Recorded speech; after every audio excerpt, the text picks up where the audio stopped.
Well, in this week's news picks, we have a high sensitivity troponin T assay compared to troponin I, and also two studies of atrial fibrillation, one long-term on cognitive effects and the other the acute complications of cardioversion.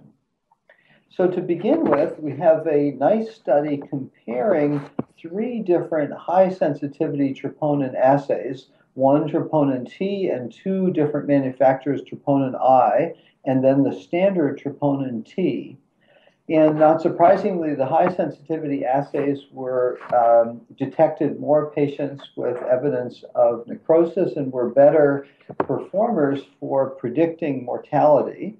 And this was a study in 1,100 patients presenting to the emergency department with unselected cardiac chest pain.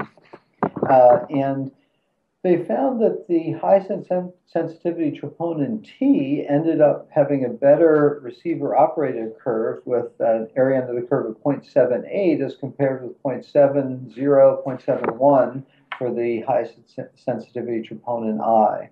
Interestingly, change in the troponin didn't seem to add anything over and above whatever the initial value was.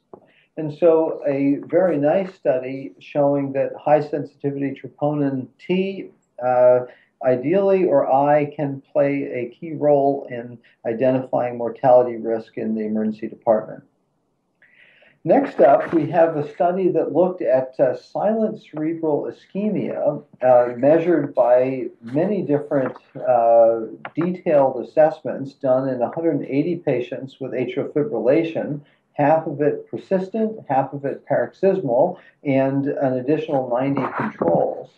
They used cerebral magnetic resonance and a series of neurologic tests, and found that, not surprisingly, patients in atrial fibrillation had lower scores and a higher prevalence of silent cerebral ischemia, where about 90% of patients with either type of atrial fibrillation had at least one episode of silent cerebral ischemia. Here, I think there weren't major differences between the overall incidence, but the number of cerebral incidence was higher amongst those with paroxysmal or persistent episodes of Afib. And so the sobering side of atrial fibrillation, that there are neurologic events that are silent, and so we have to be vigilant in managing the patients. And then the top pick this week is an interesting series of patients looking at the complications of cardioversion in patients who present with new atrial fibrillation to the emergency department. In a group of looking at 7,600 cardioversions overall, they focused in on 5,100 successful cardioversions done in 2,400 patients.